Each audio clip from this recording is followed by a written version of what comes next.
आज के लेक्चर में आप सभी का स्वागत है। आज हम पढ़ेंगे डिस्चार्जिंग ऑफ कैपेसिटर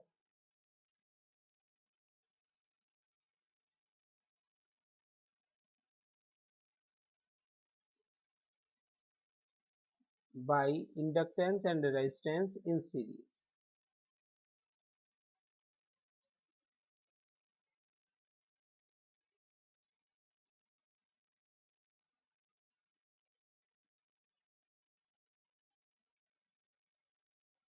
यानी प्रेरकत्व L तथा प्रतिरोध स्मॉल r के श्रेणी क्रम में संधारित्र C का निरावेशन। किस प्रकार से कैपेसिटर एक इंडक्टेंस L और रेजिस्टेंस R के साथ श्रेणी क्रम में जुड़ा होने पर निरावेशित होता है, यानी उस पर जो चार्ज है वो समय के साथ किस प्रकार से डिक्रीज होता है वो हम इस टॉपिक में पढ़ेंगे। तो मान लेते हैं हमारे पास एक कैपेसिटर है जिसकी कैपेसिटी C है, एक इंडक्टर है जिसकी इंडक्टेंस L है और एक रेजिस्टेंस R है। इस को हमने पहले एक सेल कैपिटल E के द्वारा फुल चार्ज कर दिया, जिससे कि कैपेसिटर पर अधिकतम आवेश Q0 = CE आ चुका है। और अब उसको हमने कनेक्ट कर दिया D पॉइंट से, यानी अब हम संधारित्र को निरावेशित कर रहे हैं।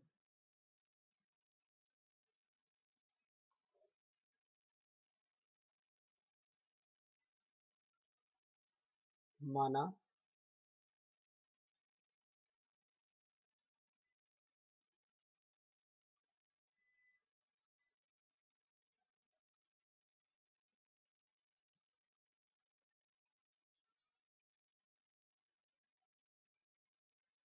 संधारित्र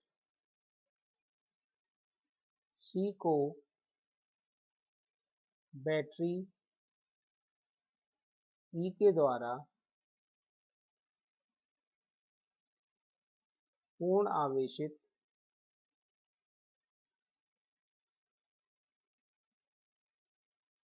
Q0 = CE करके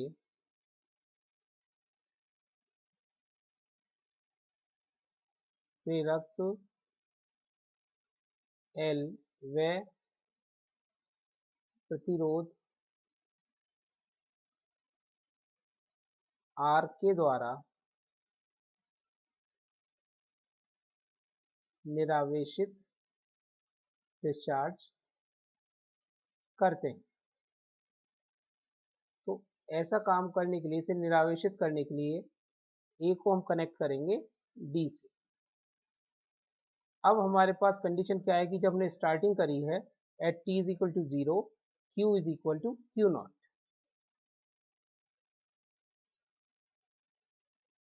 अतः एट t = 0, Q = Q0।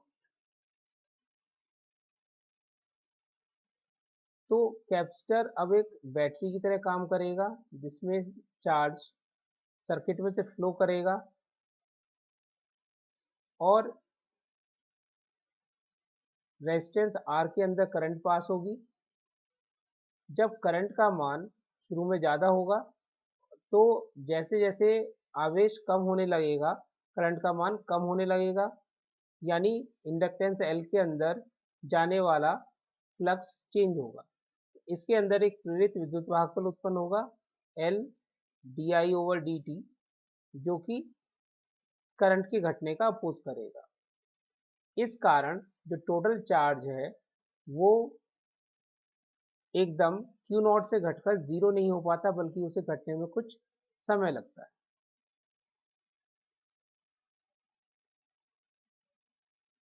प्रेरित विद्युत वाहक बल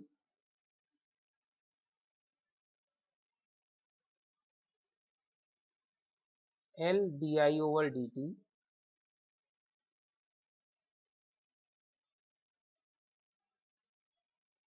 आवेश Q के घटने,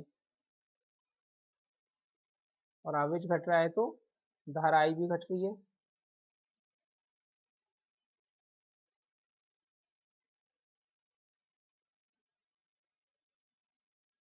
का विरोध करेगा।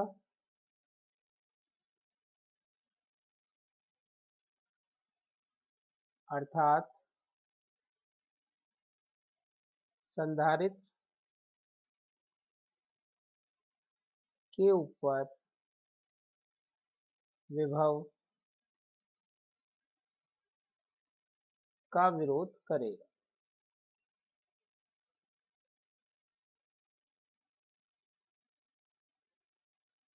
इस कारण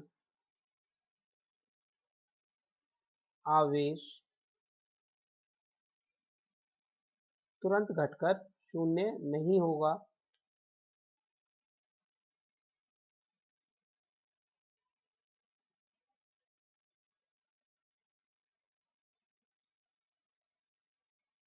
माना समय t पर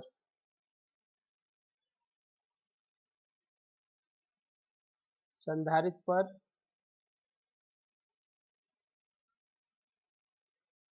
आवेश Q व परिपथ में धारा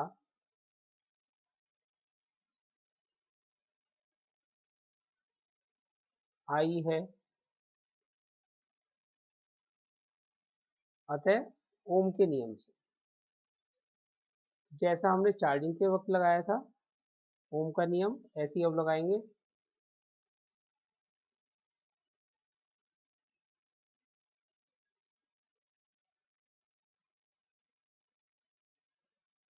अब सेल तो सर्किट में नहीं है, अब जो संधारित्र के ऊपर विभवांतर है Q बाई सी, उसका अपोज करेगा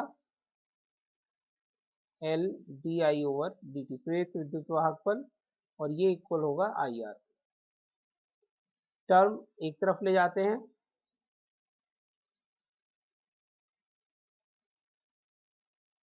तो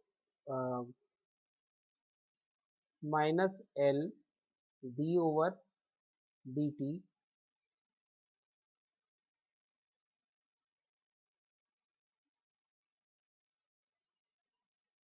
आई की वैल्यू रखेंगे हम यहाँ पर minus D Q over D T, क्योंकि जो चार्ज है वो समय के साथ घट रहा है, इसलिए I is equal to minus D Q over D T minus minus D Q over D T into R plus Q by C is equal to zero.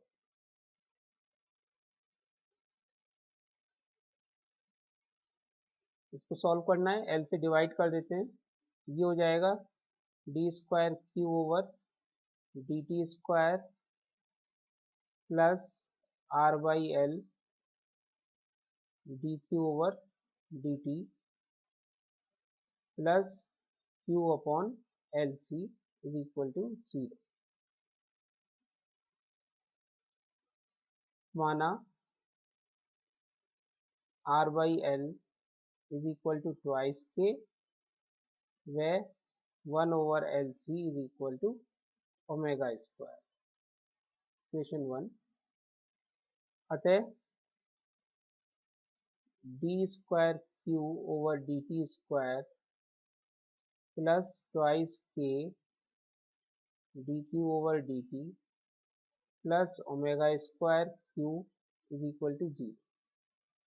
यह एक सेकेंड ऑर्डर डिफरेंशियल इक्वेशन है। समीकरण 2 का व्यापक हल Q is equal to A e raise to power alpha t होगा,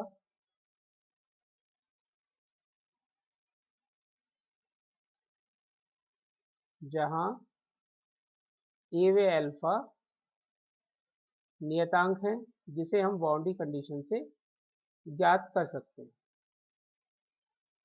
अब समीकरण 3 समीकरण 2 का सॉल्यूशन है।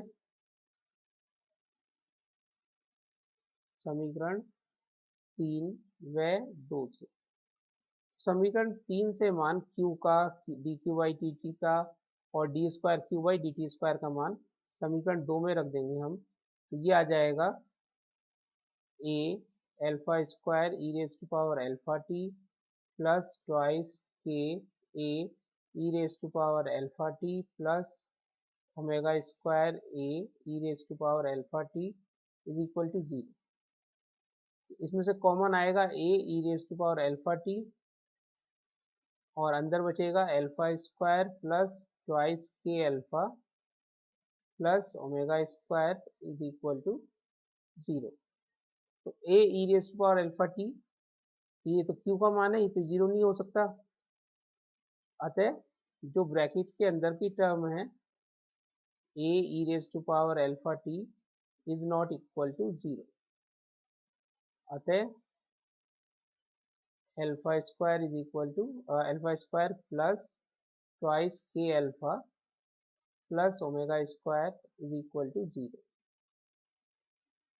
तो श्रीधराचार्य फार्मूले से अल्फा की दो वैल्यू हो जाएंगी, एक तो हो जाएगी minus K plus minus under root K square minus omega square. इससे अल्फा 1 और अल्फा 2 आ जाएगा।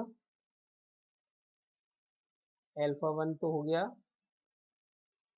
Minus K plus under root K square minus omega square और अल्फा 2 हो जाएगा minus K minus under root K square minus omega square. तो alpha 1 और alpha 2 के मान समीकरण 3 में रखने पर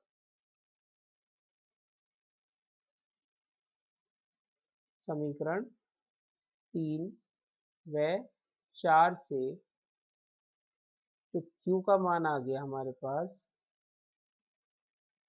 a1 e raise to power alpha 1 t plus a2 e raise to power alpha 2 t, जहां a1 व a2 नियतांक हैं जिन्हें ज्ञात करने के लिए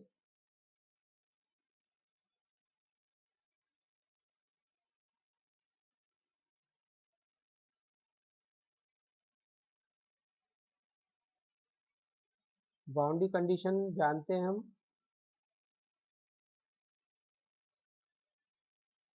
eight t is equal to 0 q is equal to q not व i का मान that is minus D Q over D T is equal to 0। तो ये बाउंड्री कंडीशन है। ये रखने पर a1 और a2 के मान डायरेक्ट लिख लेंगे। a1 is equal to Q not by 2 जैसा पहले आया था 1 plus K over under root K square minus omega square E raise to power alpha 1 T और a2 की value Q not by 2 1 minus K over under root K square minus omega square E raise to power alpha 2 T. a1 a2 के मान आ गए हमारे पास। इनको हम समीकरण number 3 और 4 से जो समीकरण आई है उसमें रख देंगे। अतः t समय पर आवेश q इज इक्वल टू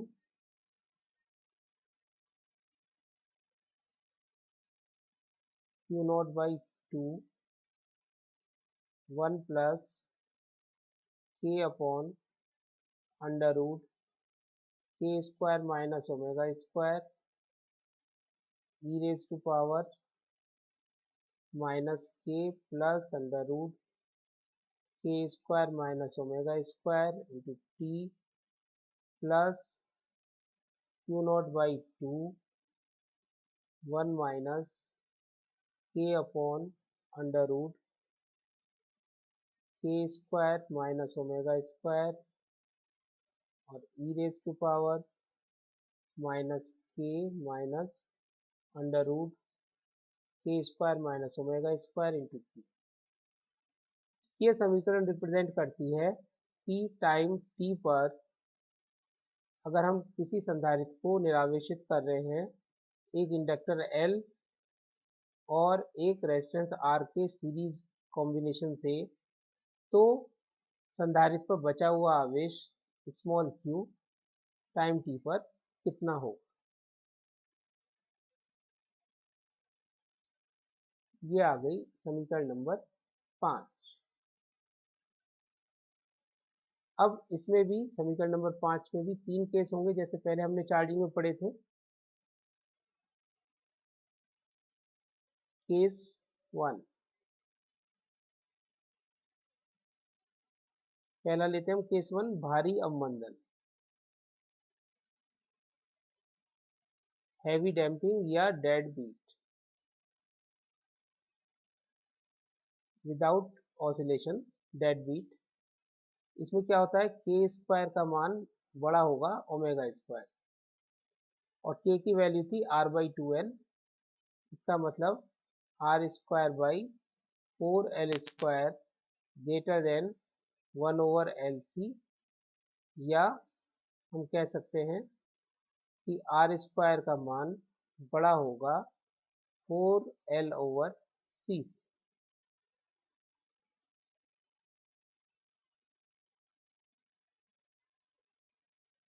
इस स्थिति में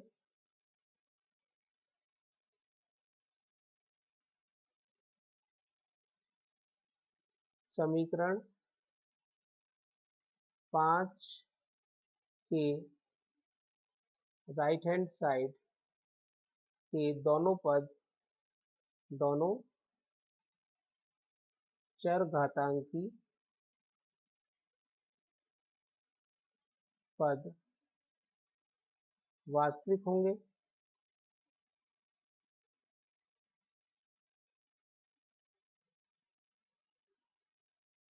और वे समय के साथ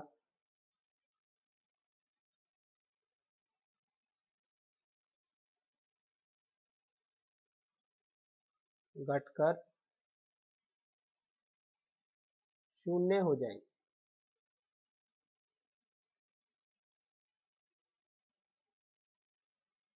अतः आवेश Q समय के साथ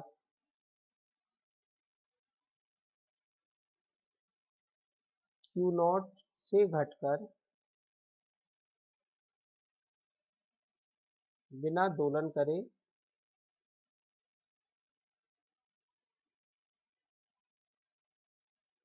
शून्य हो जाएगा। इसे चित्र में वक्र 1 से प्रदर्शित करेंगे। तो अगर हम एक ग्राफ बनाएं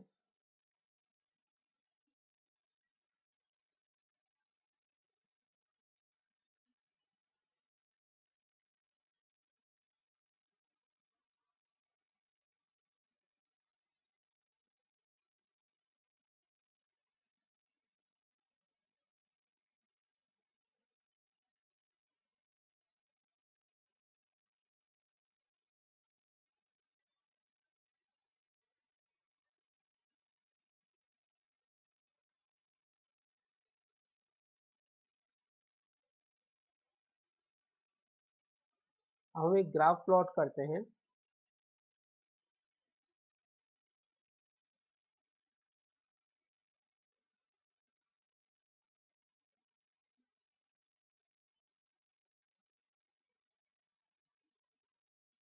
जिसमें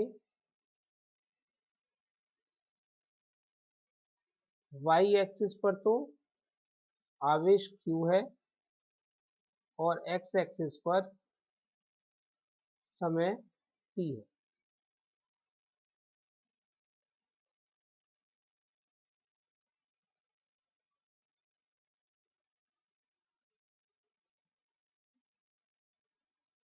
और जो अधिकतम आवेश है कैपेसिटर पर वो Q नॉट है।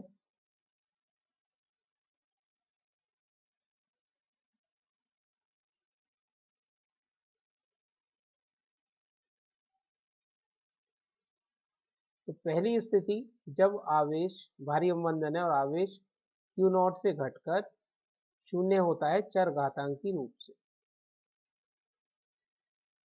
उसको हम इस प्रकार से रिप्रेजेंट करेंगे।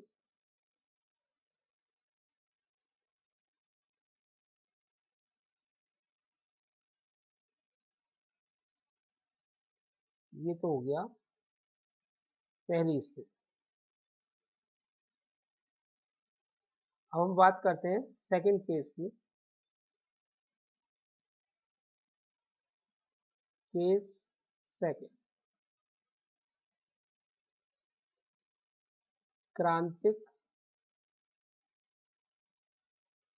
अवमंदन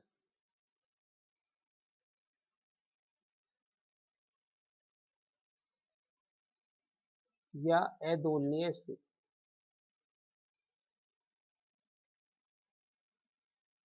इसमें के स्क्वायर ओमेगा स्क्वायर के बराबर होता है, यानी हम कह सकते हैं कि R square is equal to 4L/c।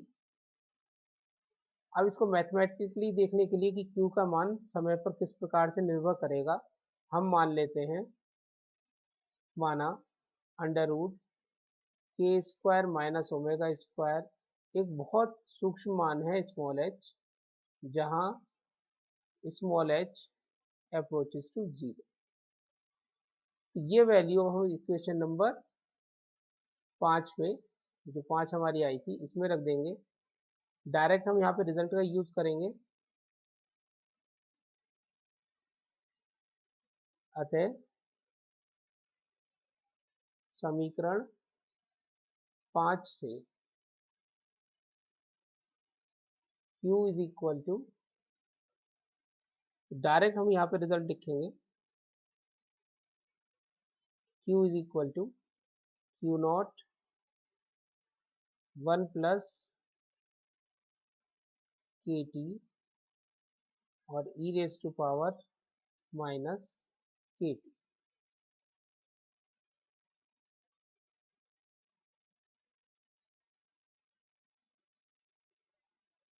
अर्थात T के बढ़ने पर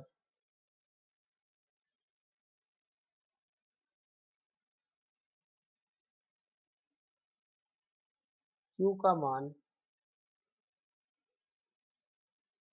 बहुत तेजी से, मतलब न्यूनतम समय में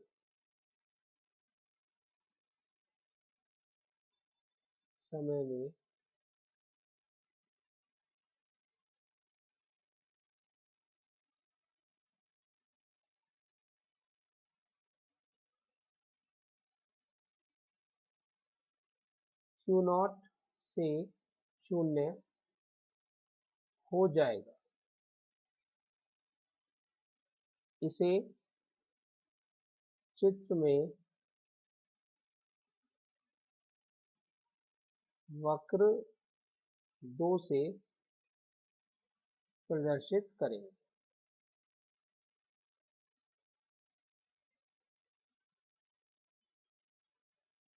तो देखते हैं, वक्र 2 से इसे रिप्रेजेंट करना है, न्यूनतम समय में शून्य होगा। ये कुछ इस प्रकार से आए।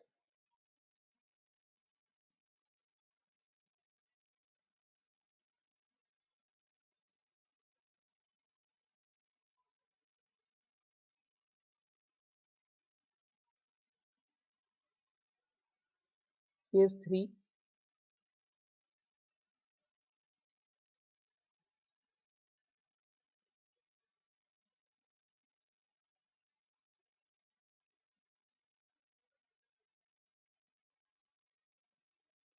हल का अवमंदन,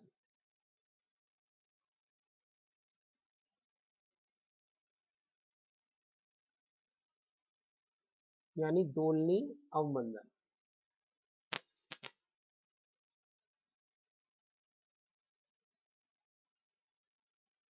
इस स्थिति में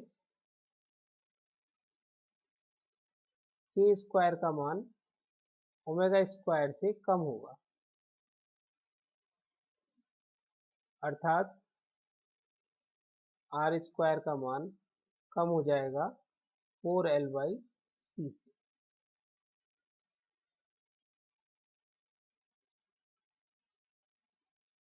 तो under root K square minus omega square is equal to, हम मान लेते हैं ये जे क्योंकि नेगेटिव होगा, J under root omega square minus K square is equal to J beta. हमने यहाँ माना है beta is equal to under root omega square minus K square.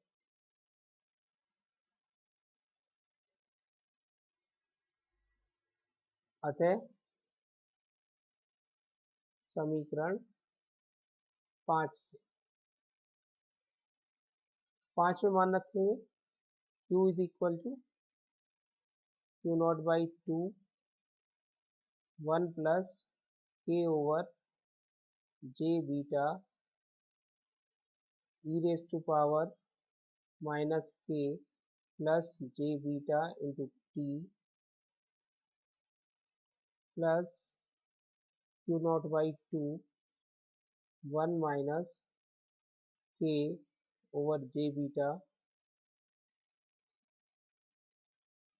Into E raise to power minus K minus J beta into T. अब Q naught और E raise to minus K T इसको तो हम common ले लेंगे और 2 को भी अंदर ले जाएंगे और जो टर्म है उनको रीअरेंज करेंगे।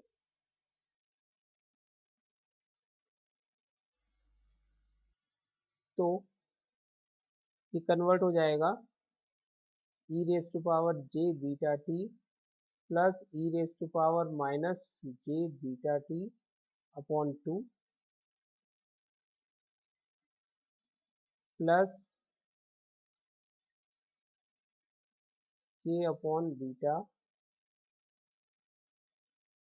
ई raise to power J beta T minus E raise to power minus J beta T upon twice J. De Moivre theorem का यूज करेंगे, Q is equal to Q naught E raise to power minus K T, ये term हो गई cos beta T plus K upon beta sine beta.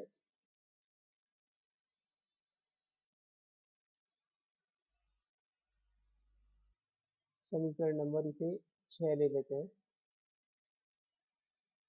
माना K upon beta is equal to ten theta, यानी एक हमने ऐसा right angle triangle मान लिया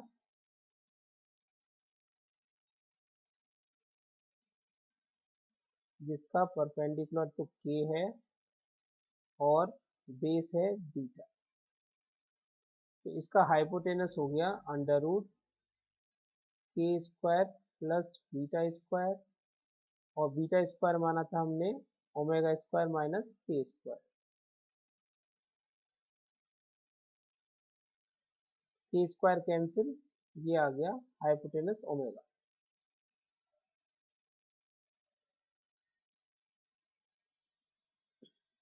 तो अगर के और बीटा टेन थीटा है तो इससे कॉस थीटा तो आ गया बीटा अपॉन ओमेगा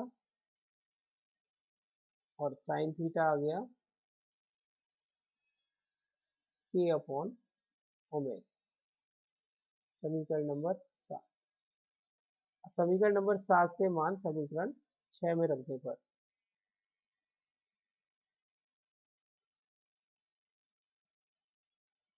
समीकरण 7 व 6 से Q is equal to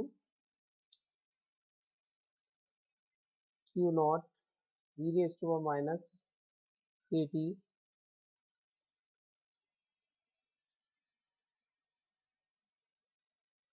cos beta t plus tan theta sin beta t।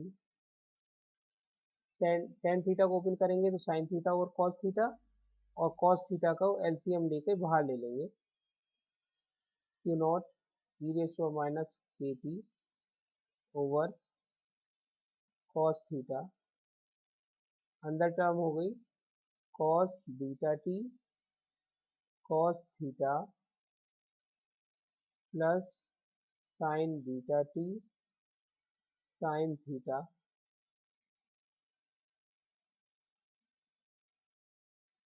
cos theta की वैल्यू बीटा बाई ओमेगा।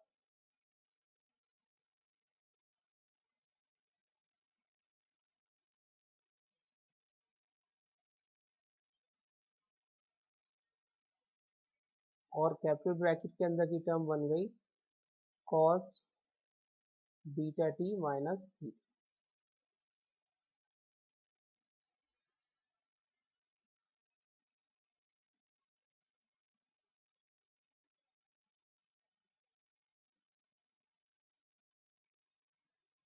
तो समीकरण 8 समय के साथ आवेश में परिवर्तन को दर्शाती है। समीकरण 8 दर्शाती है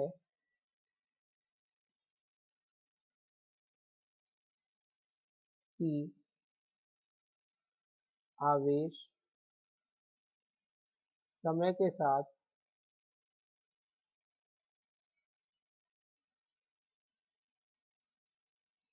आवर्ती रूप से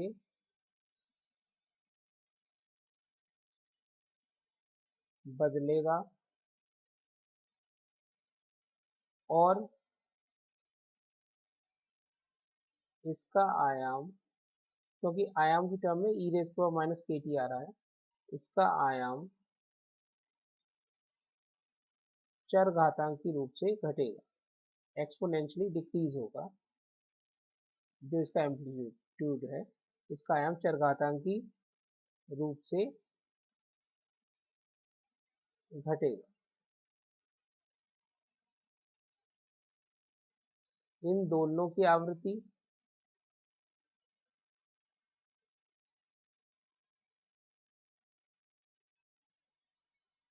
new is equal to nu F beta by 2 pi. Beta कोणीय आवृत्ति है और बीटा की वैल्यू है under root omega square minus K square over 2 pi, यानी न्यू का मान हम लिख सकते हैं 1/2 pi under root omega square की value 1/LC minus R square over 4L square, ये होगी।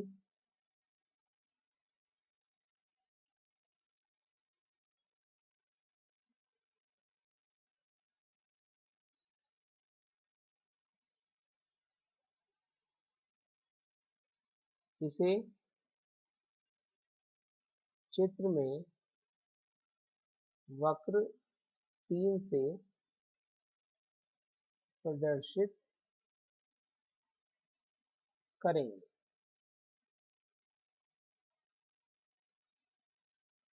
देखते हैं इसमें हमने जो अभी चित्र बनाया था, ये था। तो तीसरा वाला अब हम देखते हैं इसमें क्या है, कॉस के अनुसार चेंज हो रहा है और उसका जो आयाम है वो चरघातांकी रूप से घट रहा है। इसका जो कर्व आएगा वो इस तरीके से आएगा।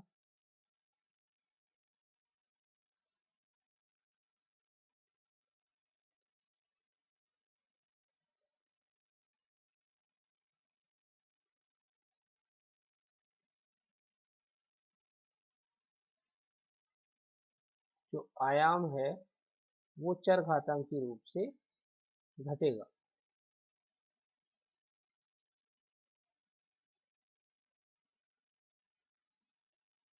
ये हो गया वक्र 3।